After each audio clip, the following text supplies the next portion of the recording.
All right, so this is the final product of what it was. We went ahead and changed out a couple components on here. Obviously, we're still waiting on a couple of things we'll talk about in a second. But we changed out the brakes. We changed out the fork. We changed out the pedals. We changed out the cassette. And we changed out the rotors. And also the grips. So before, previous, and hand, these were actually, hold on a second. So we had on there before Supercast grips. We changed out to ESI. The thinner ones that are a little bit less weight. Then we went from these SRAM level ultimate brakes that came stock on the SRX Epic, and we changed them out for the Magura Raceline MT8. Very light brakes. They have the yellow caliper on there, but we changed them out to that different brake system. We did have to add on an extra clamp to house the XX1 axis paddle shifter, so keep that in there. Same stem, same bars, same combo, nothing changed there. We did change out the fork that used to be on there, was the RockShox SID SL with the brain cartridge. But given that, we swapped over to a remote lockout for the reason of when you remove the brain cartridge, it is actually a little bit lighter. I know you have to add on the lockout lever on there, but it is a little bit lighter with everything said and done. We changed these stock rotors that were these SRAM mountain bike access rotors, 160, 160. We changed them to a Shima. These are 73 grams a piece, 6 bolts, same everything like that. Nothing changed there, but they're just lighter than what they were.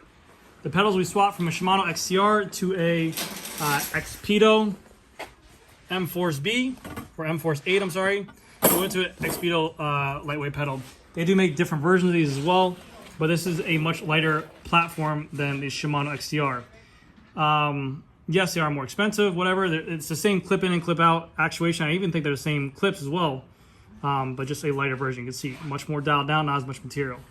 And then for the cassette, he was looking for a SRAM Red 12-speed Access 1033 cassette. The only thing you can find right now is a 1036 SRAM Force cassette. Once he gets that 1033 SRAM Red cassette, it will be much lighter than what you see. Or it should be pretty much in the realm of 20 pounds. I don't know exactly the ounces for what it'll be, but it'll be a sub-20 bike, a mountain bike, a full suspension size medium, with pedals, with cage, with garner mounts. And there's obviously a lot more we can do here to remove it. We can remove this stem for different weight, we can move these bars for different weight, get different seat posts, everything like that. But let's call the brain and the remote thing a wash. Let's just say you want to upgrade the brakes. Now I know this is all minimalistic stuff, you don't need to. And these people are just crazy in terms of what they want to do to their bikes. But you could make this much lighter if you want to. But it costs a lot of money when you're at the high-end spectrum. If you were to do this to a comp level bike, for sure. But he already had on here level ultimate carbon fiber SRAM brakes. He already had on there crazy light rotors. He already had on there a nice fork as well. He just preferred the remote lockout. He had XTR pedals. He had the lightest of the light in terms of the cassette. We went from a SRAM XX1 Axis on there as well to that as well. So he had on everything crazy. You can even do a different saddle if you want to. But this was the option we chose. And we'll see if we can get it much lighter as well with a skinnier tire in the future. But that is going to do it for this video, guys. Thank you guys again so much for watching. I'll see you guys in the next video.